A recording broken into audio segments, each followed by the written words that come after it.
Bon, l'entreprise a été assimilée à un Ponzi, donc forcément ça s'est assez mal terminé, mais la bonne nouvelle c'est qu'a priori des clients vont pouvoir récupérer des choses. Donc, chez Finari, on travaille sur tout un tas d'enveloppes, on veut vous proposer vraiment la gamme complète. On a commencé sur la crypto, mais on ne veut pas s'arrêter à la crypto, on veut faire l'assurance vie, le PER, le compte titre, le PEA, etc. Enfin, je sais pas en fait, c'est vraiment une question pour toi. Est-ce que tu as envie de remettre de l'instabilité dans ta vie ?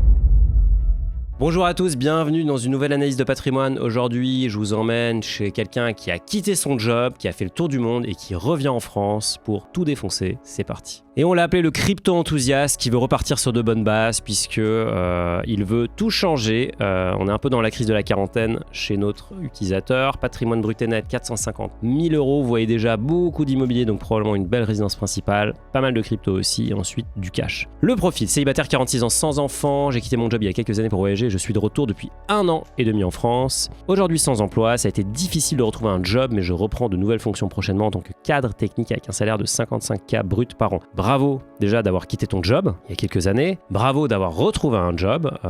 Franchement, curieux d'avoir ton avis. Si tu regardes cette vidéo, tu mets dans les commentaires ce que ça t'a apporté de voyager, de voir autre chose. Est-ce que maintenant avec le recul, tu es content de l'expérience? Qu'est-ce qui était bien? Qu'est-ce qui était peut-être moins bien? Je pense qu'il y a pas mal de gens qui se posent quand même cette question de tout plaquer et de faire autre chose de leur vie. Donc tu l'as fait et maintenant tu reviens et donc ça c'est top avec des idées fraîches. J'ai un appartement en résidence principale depuis 2012 que j'ai loué durant mon voyage, que je vais récupérer maximum fin d'année. Ça marche. Mon but est de revoir mes investissements afin d'avoir un matelas financier et quelques investissements qui me permettent d'avoir une rente de 3 000 € par mois. On va faire tourner nos petits calculs pour voir si ça marche. Je souhaite attendre la fin du bull run crypto, peut-être revendre mon appartement et me remettre en location pour repartir sur de bonnes bases en investissement avec des allocations plus sûres afin d'obtenir une rente de 3 000 € net par mois. Alors je souhaite attendre la fin du bull run crypto probablement pour vendre tes cryptos. C'est vrai que c'est difficile de te dire quand il aura lieu puisque là actuellement on est plutôt dans une phase où on s'ennuie, il se passe rien. Donc très difficile de timer le marché, mais pourquoi pas. Stratégie all-in crypto depuis 2021. Le FOMO n'a pas aidé. De plus, la faillite de Celsius a fait que j'ai perdu pas mal de mon investissement Bitcoin et Ethereum. Alors qu'est-ce que c'était Celsius? Celsius c'était une plateforme, voilà, on a retrouvé des petits articles qui sont sympas. Bon, l'entreprise a été assimilée à un Ponzi, donc forcément ça s'est assez mal terminé, mais la bonne nouvelle c'est qu'a priori des clients vont pouvoir récupérer des choses, donc tu peux aller regarder les informations, peut-être que tu pourras récupérer une partie de tes fonds. Ce qui est sûr c'est que ça met en exergue encore une fois que en crypto c'est not your keys, not your crypto, et donc si tu n'as pas les clés privées, donc à savoir si tu ne contrôles pas la destinée de tes cryptos, si tu le laisses sur un exchange, toujours à risque. Et ça, peu importe l'exchange, qu'il soit gros ou tout petit. On regarde ton cash flow que vous pouvez aussi simuler de votre côté. Donc là, on voit que tu fais un petit peu d'investissement mensuel, mais on imagine que tu prends ton temps vu que tu viens de retrouver un emploi, que tu vas bientôt reprendre ton emploi. Ensuite, un peu de logement, forcément, tu es propriétaire, donc tu as des charges, peut-être les impôts. La vie quotidienne, rien de fou, mais on voit que tu mets quand même un petit peu d'extra, ce qui est plutôt bien. Je vois souvent des gens qui mettent très peu d'extra, comme si on se faisait pas plaisir, et surtout qui ne prennent pas en compte le fait qu'on part en vacances quand même en général. Donc les vacances c'est certes pas tous les mois, mais il faut mensualiser, il faut lisser ça sur une année, et donc plutôt mettre un budget vacances. Si vous dépensez je sais pas 2 000 € dans vos vacances chaque année, vous mettez l'équivalent mensuel afin d'avoir une idée de combien vous coûtent en gros vos vacances et donc de pouvoir savoir combien vous pouvez investir en plus. Le but de ça évidemment c'est d'investir le maximum. En tout cas là ici on voit qu'il y a pas mal de possibilités encore, donc on se demande où va l'argent. Peut-être que c'est les impôts, je sais pas si ça c'est du brut pour toi, mais en tout cas il y a encore pas mal de possibilités. Question, serait-il judicieux de revendre mon appartement environ 300K pour mettre en location et réinvestir mon capital? Comment changer mes allocations? Cela te semble-t-il faisable? Alors tout me semble faisable. Maintenant, est-ce qu'il faut tout faire? Ça c'est une autre question. Donc déjà un beau patrimoine, on va regarder tout de suite l'appartement, belle plus-value, forcément c'est un appartement qui a été acheté il y a un moment quand même. On voit qu'il y a 92 000 € de plus-value, c'est ta résidence principale. La bonne nouvelle c'est que tu n'es pas fiscalisé dessus, donc ça c'est vraiment jackpot pour toi si tu le revends maintenant. Je ne sais pas où il est, c'est pas forcément le meilleur moment pour revendre de l'immobilier parce qu'en ce moment les taux sont hauts, donc c'est assez dur de se faire financer, donc il y a moins d'acheteurs, donc plus de pression sur les vendeurs pour baisser les prix, surtout dès qu'il y a des défauts. Donc à voir. La vraie question c'est qu'est-ce que tu veux faire en réalité? Oui, faire du locatif avec l'apport que tu as, ça peut être très intéressant, surtout si derrière tu as un CDI et que tu vas pouvoir te leverager. Maintenant tu as 46 ans, est-ce que tu es prêt à prendre autant de risques? À toi de voir. Et aussi est-ce que tu es prêt à être locataire? Je pense qu'il y a une espèce de charge mentale. Là tu passes d'un statut où tu es chez toi au statut où tu es chez quelqu'un d'autre. Tout ça est à mettre dans la balance. Financièrement, j'ai envie de te dire oui, je pense que c'est plus intéressant de prendre l'apport. Tu peux te leverager vraiment beaucoup parce que là, tu auras énormément, tu auras 370 000 € d'apport. Tu peux acheter quand même pas mal de biens. En plus, tu auras un beau salaire. Tu ne seras pas endetté. Donc, tu pourras faire pas mal de choses. Mais attention, ça reste quand même de la gestion. Le locatif, passif, il faut acheter plusieurs biens pour se diversifier. Il faut y aller mollo en commençant par un petit bien, puis monter en puissance. Il y a beaucoup de pièges à éviter. J'en ai parlé maintes et maintes fois et c'est compliqué. Donc, c'est pas une martingale, mais ça pourrait effectivement t'assurer des revenus passifs. Mais c'est pas la seule façon de t'assurer des revenus passifs. Et déjà, ce que j'ai envie de te dire, ce qui manque pour moi ici, c'est vraiment la partie financière, enfin action. Là, aujourd'hui, tu as de l'IMO, tu as des cryptos. Alors, j'adore la crypto, hein, on propose de la crypto sur Finari, donc je vais pas vous dire que j'aime pas ça. Mais pour moi, il manque une composante essentielle qui est investir en action. Donc là, la première chose à faire, c'est ouvrir un PEA. Première chose, deuxième chose à faire, c'est ouvrir une assurance vie, prendre date. Troisième chose à faire, c'est ouvrir un compte titre. Bon, histoire de, t'es pas obligé d'utiliser, mais au moins tu peux faire du stock picking si tu veux. Mais déjà, avec le PEA, peut-être mettre du MSCI World dedans, peut-être mettre du MSCI, ou mettre de l'Europe comme tu veux, ou mettre des titres vifs si tu as envie. Ça te permettrait déjà de te mettre le pied à l'étrier. Et à mon avis, ce serait beaucoup plus intéressant que de tout remettre en immobilier. Donc si tu venais à vendre ton appartement, bah, la première chose que je ferais, ça serait mettre dans le PEA. Si tu ne vends pas ton appartement, la première chose que je ferais quand même, ce serait d'ouvrir un PEA. Je rappelle qu'au bout de 5 ans, tu ne paieras pas d'impôt sur la plus-value, juste la CSG CRDS. Donc quand même pas mal. Tu baisserais ta facture de 40% par rapport à un CTO, un peu plus. Donc tu serais à 17,2. C'est quand même pas mal. 17,2 de fiscalité sur les plus-values, c'est le meilleur deal que tu puisses avoir. Et en plus, tu peux investir sur les US puisque tu peux acheter des ETF synthétiques. Donc il y a plein de choses à faire. En tout cas, là, c'est vraiment ce qui me manque, moi, dans ce mix patrimonial et dans cette allocation. Allez, on passe à la crypto et je vois que tu as pas mal d'exchanges et je vois surtout la plus grosse position, c'est Ethereum. Donc ça me fait plaisir parce que c'est-à-dire que tu as un wallet. La deuxième position, c'est un wallet Solana. Je rappelle, vous pouvez connecter votre wallet Solana maintenant sur Finari. Ça n'a pas toujours été possible. Après, il y a du Binance. Bon, j'aurais préféré voir un Finari, mais je te le pardonne. Je vois qu'il y a une ledger avec du Bitcoin. Alors, je rappelle que vous pouvez ajouter aussi, vous pouvez synchroniser votre Bitcoin, enfin votre wallet Bitcoin via Ledger. Il faut simplement rajouter la clé, la Extended Public Key, la XPub. Donc, on vous a mis un petit tuto. On va vous le mettre dans la description pour que vous puissiez trouver ça. C'est pas très compliqué. Surtout, ça évite de devoir mettre à jour manuellement. Il faut savoir que le système d'adresse sur Bitcoin est un peu différent d'Ethereum et donc on peut pas ajouter des adresses de dépôt puisque Ledger génère une adresse de dépôt pour chaque nouveau dépôt. Donc en fait, on se retrouve avec une multitude d'adresses. La XPub, c'est ce qui va permettre de lire et de lier toutes les adresses de dépôt ensemble. Voilà, petite technicalité pas super importante mais qu'il faut savoir. Après, il y a du Kraken, mais si on regarde plus sur Ethereum, on voit que, d'ailleurs, on va regarder ton allocation tout de suite. Voilà, Ethereum très exposé, Sol très exposé, et peut-être que ce qui me manque, c'est du BTC. Là, j'adore les deux projets que t'as. C'est vrai qu'avoir plus de Bitcoin, ça me paraît quand même être intéressant, surtout à ton âge. Faut pas, tu vois, c'est vrai qu'ici, on parle beaucoup de prendre des risques, etc. Parce qu'en réalité, la plupart des gens que j'ai en analyse de patrimoine, ils ont 30 ans, ils ont 25 ans, donc eux, ils ont vraiment le temps d'aller chercher du risque. Toi, à 46 ans, t'as encore le temps, évidemment, t'es jeune, mais il faut quand même prendre en compte le fait que tu as moins d'années devant toi. Donc, est-ce que tu es prêt à prendre un énorme bear market pour mes amis, des amis anglophones ou anglicistes? Est-ce que tu es prêt à prendre un énorme bear market dans les années à venir? Si la réponse est non, il faudrait peut-être réorienter un petit peu vers le Bitcoin pour plus se sécuriser. C'est pas le Bitcoin qui va surperformer les autres sur le long terme, ça c'est sûr. Par contre, le Bitcoin, il sera encore là dans 5 ans, contrairement à beaucoup de petits projets qui disparaissent au fur et à mesure. En tout cas, pas mal de beaux projets ici. Sur Solana, on voit que tu as aussi mis du staking. Tu peux aller chercher un rendement assez sympa aux alentours des, je pense, 4% en ce moment. Sur Binance, tu as du BNB et ensuite pas mal de projets. De façon générale, voilà, il y a beaucoup de projets.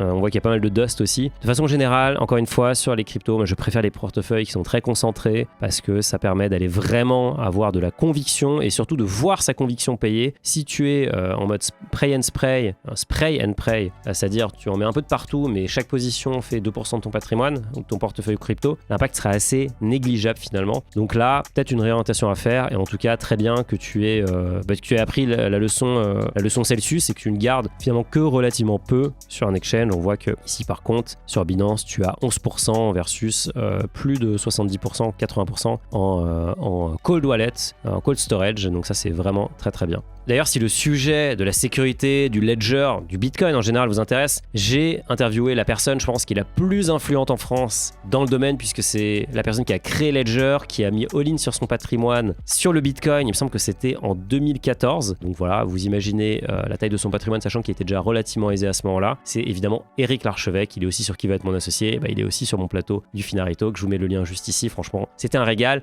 Beaucoup de valeurs partagées dans ce talk et beaucoup de bonnes idées d'investissement autour de la crypto, mais pas que. Le livret, alors je ne sais pas ce que c'est comme livret, on ne voit pas le détail, mais si c'est un livret A, c'est très bien, je pense que c'est le cas. À toi de voir, entre 3 et 6 mois de dépenses, ça, il n'y a vraiment rien de magique ici. et ensuite pas beaucoup de cash ou pas trop sur les comptes bancaires, ça vraiment éviter au maximum, garder uniquement ce dont on a besoin et plutôt être sur des livrets. D'ailleurs, il y a des banques en ligne qui permettent de faire travailler son cash et de le dépenser en parallèle. Je ne citerai pas de nom, mais c'est vraiment pratique. C'est des players qui sont plutôt en Angleterre, malheureusement pas en France, mais qui font ça et donc forcément on n'a aucune perte vraiment sur ce qu'il y a sur le compte courant. D'ailleurs, je te disais tout à l'heure que tu aurais intérêt à ouvrir un PEA, une assurance vie, un compte titre, au vu de ton âge et aussi surtout au vu de ta tranche marginale d'imposition, au vu de ta TMI. On voit que tu vas gagner, combien tu nous as dit, 55 brut. Alors on va dire que c'est brut, je ne sais pas, je t'avoue, mais on va dire 55 brut. Donc on prend notre petit simulateur brut net, ça fait 42 000 net, on retranche 10% pour l'abattement et donc ça nous fait 42 900 net avant impôt évidemment. On prend le petit simulateur des impôts sur lequel il faut juste indiquer la date de naissance, bon on va mettre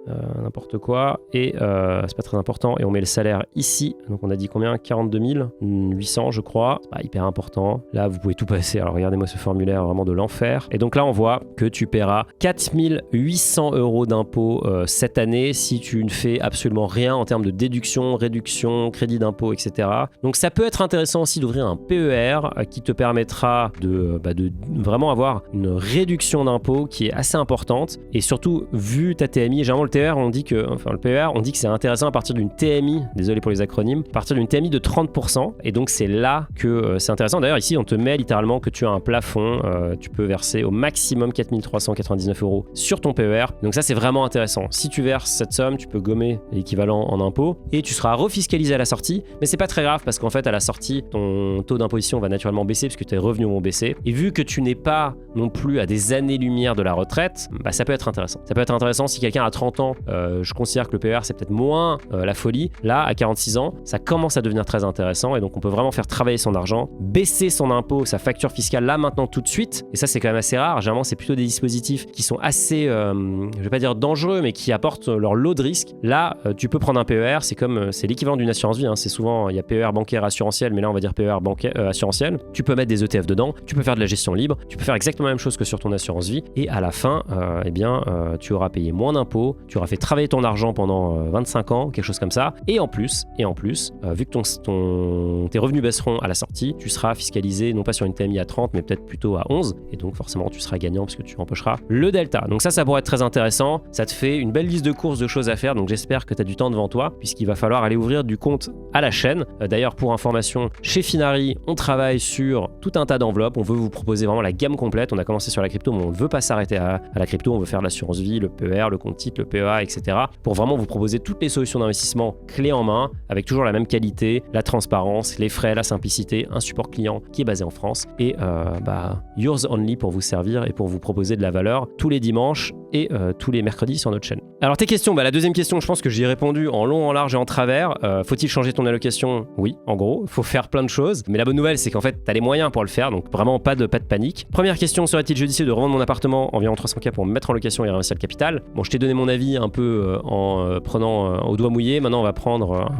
un simulateur, le simulateur de patrimoine de Finari. Attention, c'est l'officiel. Lien dans la description si vous voulez jouer avec. Franchement, c'est hyper marrant. On a pris ton patrimoine actuel, donc que la crypto, pas de bourse, on a mis tout sur autre, on a mis tes investissements annuels actuels, on a dit que tu allais quand même investir régulièrement un petit peu en bourse parce que t'es pas non plus un énorme crypto degen et que tu vas, suite à cette vidéo ou suite à des discussions que tu pourras avoir sur la communauté ou avec tes amis, mettre un petit peu en action. Je pense que c'est quand même vraiment la partie qui manque. Et donc, en mettant des rendements à 13%, très compliqué d'estimer les rendements de la crypto évidemment, donc voilà, on a mis 13%, en réalité ça pourrait être 50, ça pourrait être 0. Dieu seul le sait et même lui, s'il existe, il ne le sait pas vraiment. En tout cas, ça nous amène à tes fameux 3 000 € au bout de 28 ans, ce qui nous donne un HTTC de 75 ans. Donc c'est pas demain la veille, mais peut-être que ce sera l'âge des retraites d'ici là, donc why not. En tout cas, voilà, ça montre que il faut aller cravacher maintenant, et ça montre aussi, j'ai envie de dire, l'avantage qu'ont tous les gens qui regardent cette vidéo et qui ont 20 ans et qui se disent mais attendez, moi j'ai même pas 10 000 € de patrimoine, moi j'ai même pas de patrimoine en fait.